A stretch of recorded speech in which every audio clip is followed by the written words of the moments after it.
And lastly, we look at the focus strategy. The focus looks at narrow segments or domains of activity, and we tailor our products and services to the needs of that specific segment, excluding others. So again, strategy is about knowing what you do and what you don't do. If you start on a focus strategy and you say you're going to look at a specific audience and you realize, ooh, there's other people that we're not serving, well, yeah, that's because you have a focus strategy. No surprise. Don't start worrying if your non-customers don't buy from you. They shouldn't be buying from you. So understand what you do and you don't do. What we'll do is we'll look for the niche weaknesses of firms with the broad strategy. It's very easy to find where broad strategy companies are not effectively serving certain customers. It's very easy to see. This is why you have niche services popping up. This is why you have, if we look at the grocery stores, we can have a grocery stores that try to, you can't be everything to everybody. So they serve the generic customer. They serve the average customer. Well, what if I want to buy international foods? What if I want to buy things that are very specialty items? And so suddenly you see, well, Asian food markets popping up to serve that niche market. Serving targets better than others that are covering a broad scope, then is our strategy. Some examples here in cost and differentiation. Good example in cost would be, over here we've got, this is a burger chain in North America called Rally's. Rally's was a drive-through. You could bring your car up. They had a very limited menu. They served hamburgers, French fries, and milkshakes, and maybe Coke. That was it. I mean, there was nothing, there was no, McNuggets or fish or lobster, McLobster, or McCafe, or whatever. So they've reduced their menu. They've reduced it to a point where they can offer a high-quality hamburger and still offer almost a really good cost advantage. It was one of the cheapest hamburgers you could get. There's no restaurant. It's just drive-through. Minimize their HR costs. Really good. They've specialized. They have a niche market. And because it's niche, they can actually decrease their costs. Also, we have here where we have a differential niche market. They've differentiated the offer. This is Curves. Curves is a women's only club, a sports club, that has designed the interior, that's designed methods that have specific machines. If you look at this picture, there's no mirrors inside a Curves gym. Doesn't exist. They have specialized trainers. They've focused their market. It's only for women. And, well, they've got a differential advantage only because they have this specialized knowledge, specialized resources, specialized understanding of the needs of women. Success then is based on understanding the segment needs and being able to clearly differentiate. People don't walk up here. This is only drive-through. This is not for men. It's easy to distinguish men and women at a Curves gym. Men aren't there. Distinct segment value chains, especially if you're cost focused in this case, and a viable segment economics. Can you make money just catering to women and women's gym only? That's a question. Can you do both? Can you be low cost and differentiate at the same time? This is the ultimate question. And Michael Porter said, no, you can't do it. It's what he called being stuck in the middle. You can't, if you're differentiating, that means you have to become better and better at it, and that means you're going to have a higher cost. If you're low cost, if you try to differentiate, your costs are going to go up. So he said no. Well, it may be possible. There are some conditions where it can be possible. For example, you may have separate business units that are close. You're serving the same market, travel market here, for example, but they're separated. So Air France and Transavia are two separate units. One's playing the low-cost game, one's playing the differentiation game, and they're attacking the same market. You can also have certain managerial innovations that allow us to do that. Total quality management was developed in the Japanese automobile industry, and it allowed the Japanese automobile manufacturers to produce higher quality even at lower cost, because TQM looked at things like Poka-yoke and methods to use similar inputs for multiple types of cars. So if you only use 2 or 3 sizes of screws instead of 500, your quality goes up because you can control the quality, and your costs go down because, well, you're only producing 2 or 3 different types of screws. Very simple concepts, but they can be done. It can be done. It can also exist because of others that are also stuck in the middle, maybe are being worse than you. So if you're trying to play both games and others are trying to play both games, but you're better at it or you're less bad, well, you can win. And also you can probably play both games if you're a dominant firm, meaning that, you know, hey, I'm the big player of this game. I'm going to try to reduce cost and provide differential value at the same time. Because you're such a big dominant firm, mismanagement, difficulties, you know, the fact that it's not really working really doesn't show up that much. I mean, again, it's about relative performance. If you're the dominant firm, you can probably afford to not do great all the time. They are hard to combine and keep this up at the top of your mind as you move forward. These are tough to combine.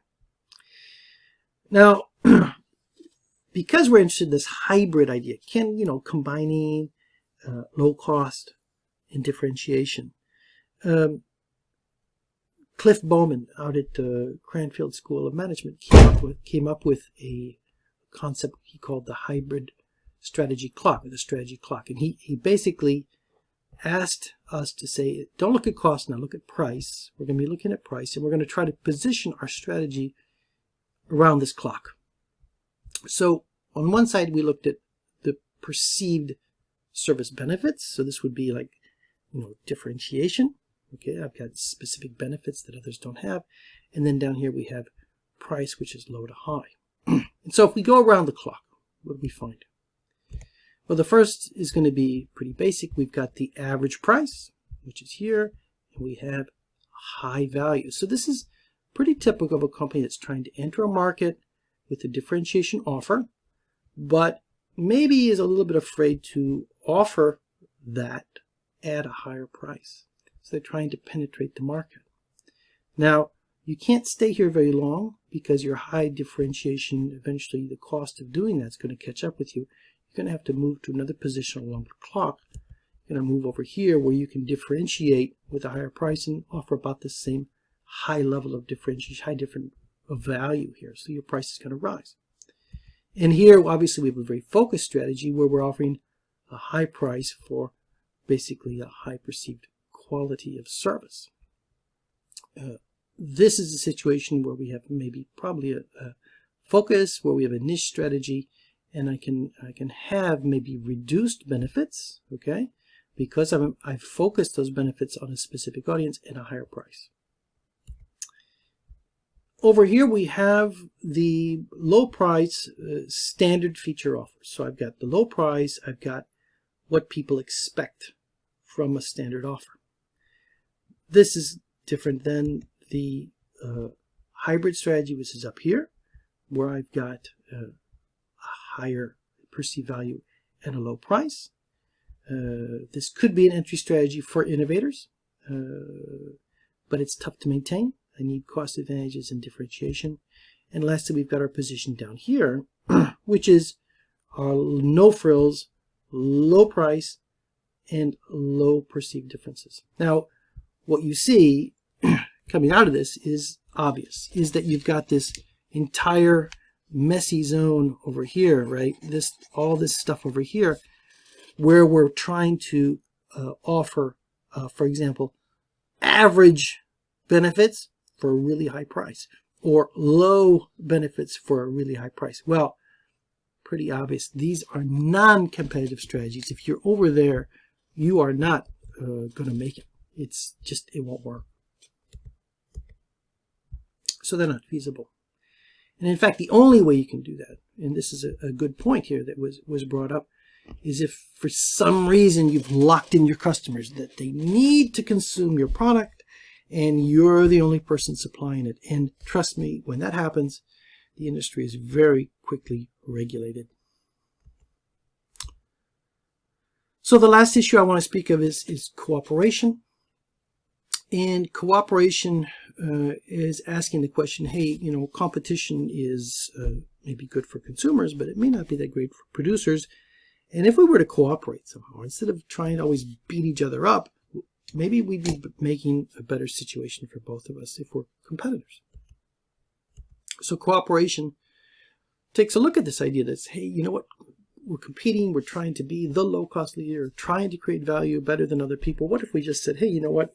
Let's work together and do things in our interest and not necessarily that of the consumer. So we'll collaborate and we can beat the other people. We can beat our suppliers. If we work together, we can tell our suppliers, hey, you know what? Lower your price. If we work together, we can tell our distributors, hey, we want you to distribute with a certain service that you're not providing. Okay, so collaboration allows us to play together, to work together against other people, and to decrease the negative effects of competition, at least from our perspective. Now, formally, this is illegal. This is a cartel, and creating cartels to keep prices high, for example, or to keep supply low in the market. If you have a low supply, well, the price is typically going to go up. This is illegal if it's formalized. There is such a thing called informal collusion, tacit collusion. Okay, and tacit collusion is not illegal. Okay, it typically takes the form of a price leader, where a company will say, hey, look, we're all going to copy company A. So company A lowers the price and everybody else lowers the price. Now this can persist if we have a lot of high barriers to entry, if we're offering similar products, and if we have few competitors. Because it really has to be kind of organized, but we can't formalize the organization. We can, as I said, we can collaborate to increase power of suppliers and buyers.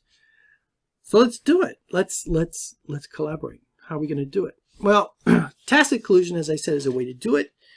A really good example of this was in the United States with the breakfast cereal industry. We had 4 major players: Quaker Oats, Post, Kellogg's, and General Mills. And they came under scrutiny in the late 1970s. And there was a lot of question about, hey, are they, are they coordinating their prices, even if it's tacitly? Have they fixed a price leader and everybody follows the leader? Are they coordinating somehow their efforts? It's a market that came under a lot of scrutiny because the top 4 companies, these 4 companies, held 90% of the market, and their profit margins were over 60%, which is massive. Okay. Their advertising their brands created difficult entry conditions. So few countries, similar products, difficult to enter. Everything's in place for collusion to happen. The Carter administration in the United States went after them. The Federal Trade Commission started investigating them. And the Reagan administration came in and said, no, we're going to stop this. There's nothing going on. And this is, if you look at the diagram, this is where it gets interesting, is that if you look at the diagram, this is where they stopped investigating. Okay, they said, okay, guys, we're not going to look at you anymore. We think you're playing nice. You're not colluding. You're not working against consumers. Go on and continue what you're doing. And what do we see happen right after? Well, prices go back up.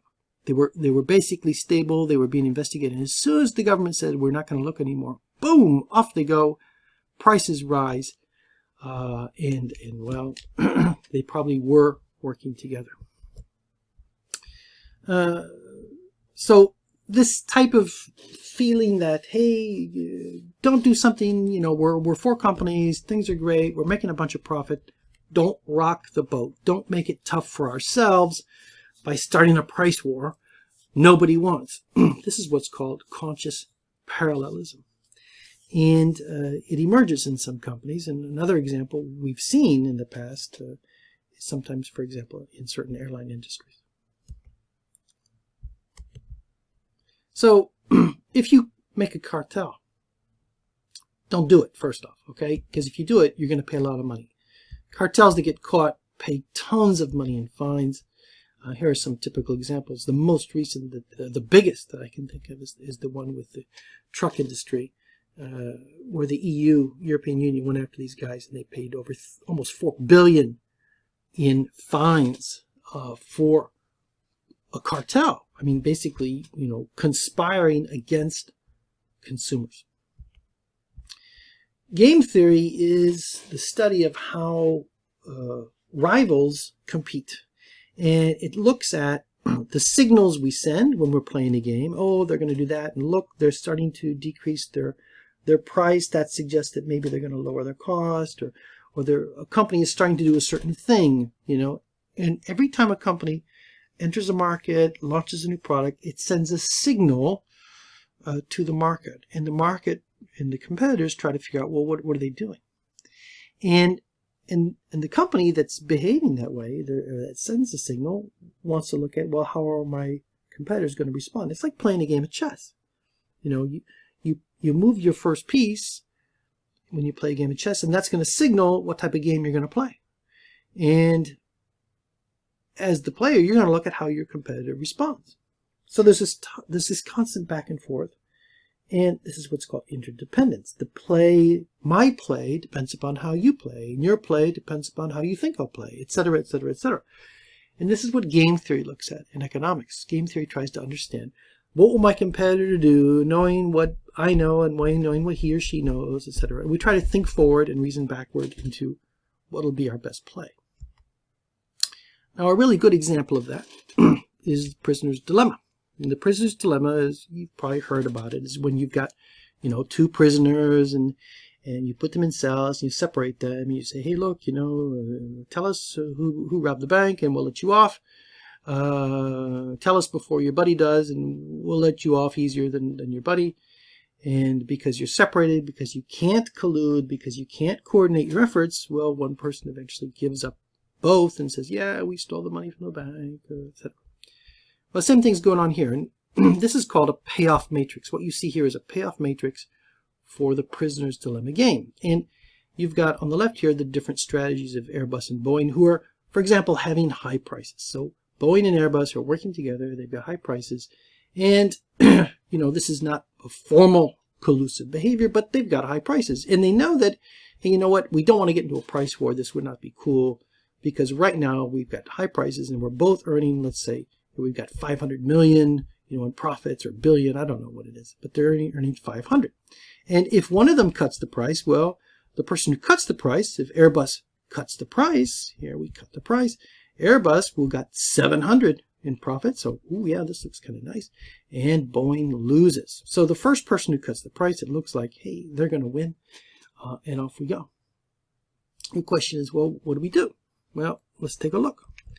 Boeing, which is sitting here, they're going to sit back and say, what's Airbus going to do? And they're going to say, well, if Airbus holds its price, if they choose this option over here, what's my best strategy? Okay, so if Airbus holds its price, I can hold my price, right? Okay, and earn 500. Or I could cut my price and earn 700. So what am I going to do? I'm going to cut my price. And, well, what if Airbus doesn't hold its price, but they cut their price? So if Airbus cuts its price, I can hold my price and earn 100, or I can cut my price and earn 300. What's my strategy? Cut my price. So Boeing, no matter what Airbus does, says, I'm going to cut my price, right? And surprise, surprise, Airbus does the same exercise and comes up with the same solution. They're going to say, ooh, you know what? I'm going to cut my price too. And the end result is down here, where each of them makes less than where they could have been if they coordinated their activities, right? They're going to make 300, and they both cut their price. And this is what's called the Nash equilibrium. Nash is spelled N-A-S-H, equilibrium, and it's right there, because that's what they do. They look forward and they work backwards to solve the game.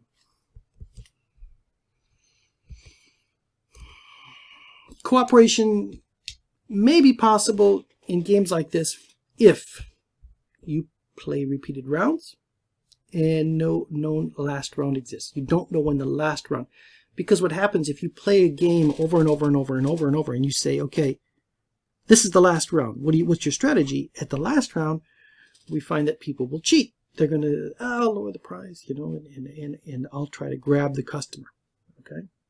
There's no retaliation afterwards. I can cheat on my competitor, etc. As long as the game's repeated, though, somebody's going to cheat. They're going to be, their rivals will say, oh, you cheated on the game, whatever. They could get punished. You start a price war. Price wars are not good. So you learn, and so the game starts again, and this time you don't cheat.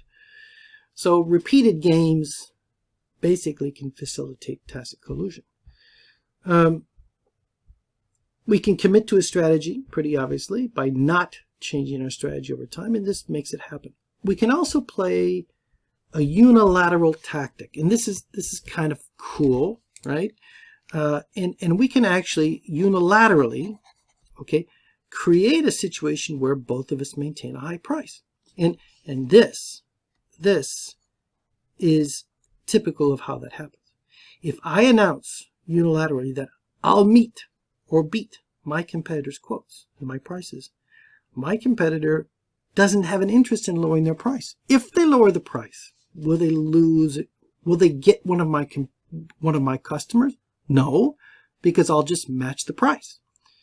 So imagine you're over here and I'm over here, and I have my customers next to me, and you've got your customers next to you, and you're thinking, I'm going to lower the price. I'm going to lower the price. Off we go. I lower the price.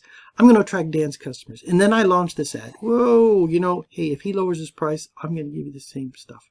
These people over here, they stay where they are. They're not going to go. And if this guy lowers his price, what happens? Well, all of his customers over here pay the lower price. Okay? And he loses the money. He should have maintained his price where it was. I'm not going to lose my customers. Yeah, okay, I'll lower my price too, but he's not going to get my customers. So then the question is, why do it? Why lower the price? So if I run an ad like this, I'm actually creating a situation where my competitor doesn't see the interest in lowering price. And lastly, I wanted to introduce to you the concept of a business model. A business model describes the value proposition for customers. It's the arrangement of activities that produce value and how we manage the revenue and cost structures. So business model describes how we create value and for whom. It describes the resources that we put together to create value. And it also describes how we capture value, something we mentioned at the start. Now, a typical way to see this is on what's called a business model canvas. And you can download this online. You can look this up. And how does this work? Well, the business model canvas first says, and it's typically how you do it, you first say, where and who are my customers? What are my customer segments? And then we come back over here and we say, okay, what are we going to provide these different customers? Because we could have multiple different types of customers. Well, we're going to create value for these customers in a certain offer. So imagine over here you're talking about the free newspapers. So you've got two different types of customers for free newspapers. You've got the reader and you've got the person that runs the advertiser. The advertiser is running ads in these free newspapers. Two different types of customers. The reader, the person who reads, sorry about that, the reader and the person who runs the ad. What's our value proposition? Well, our value proposition for the reader is free newspaper, local news, inexpensive. Okay, and at your fingertips. Go to the train station, pick it up. Advertisers, targeted advertising in a city, large audience. How do we do it? Well, we build a customer relationship with each of these customers, and we have a specific way to distribute the value through our different distribution channels. Okay, and you can imagine what those are for a free newspaper. That's the value proposition. Then we come back over here and we say, well, what's the value configuration? How do we create that? Well, we use partners. We have key activities that are required, writing the articles, placing the ads, seeking out the ads. And we've got our key resources, our authors, our writers, our networks of companies that help us build the advertisement and whatnot. And lastly, down here, we're always asking the question, well, what does it cost us? How much does all this stuff cost? And how do we capture the revenue? And this is a business model. And these are the components of a business model. Now, there are typical business models. There are typical ways or ways we see this. Skype is using one where we've got the different types of customers, Skype calls, phone out calls on Skype, different value propositions, different ways we deliver the value to the different customers, the different model, your prepaid model or the free model, or they're selling headsets for the people who use the phone calls, etc. Typical patterns we see in business models: razor and blade model. Okay, Gillette, they sell the razor, and then you can buy the different blades to go with it. Where are they making the money? On the blades. And the same model exists in the coffee industry. You can buy your coffee maker, and where are they going to make the money? Well, on the coffee pads, the capsules, things like that. And also the printer industry. You can buy a printer cheap. What costs money? The ink. That's the razor and blade model. The second model, the freemium model, typical online, Spotify. Great example, Skype. You get a basic version for free. This model is being modified right now. It's including advertisements on phone games, for example, games you have on your phone. You pay a little bit more to release certain benefits of the game, or you watch an ad, things like that. And interesting to note that Spotify today has almost about 50% of their customers are premium users. The business model works very, very well. Spotify was ahead of the game, and this is a standard now. People don't plug in a CD or whatever. They listen online to music, and people are paying more and more for the premium version. And lastly, multi-sided platforms, like I said, newspapers. Multi-sided platform models have multiple customers, multiple types of customers. We have advertisers, we've got people who read newspapers, Google has advertisers and people who search the internet system, etc., etc., etc. These are what's called multi-sided platform business models, and they work pretty well. This is another typical pattern. So, I hope you've learned something about business strategy. I hope you've seen how strategy works, what generic strategies are, what a business model is, how we can create cost advantage, how can we differentiate our offer. I think we've gone through it pretty well. It's a little bit long, the video. I'll try to see if I can cut it up in post-prod. And I sincerely hope that you've learned a little bit about what business strategy is all about. Take care, and until the next video. See you then. Bye.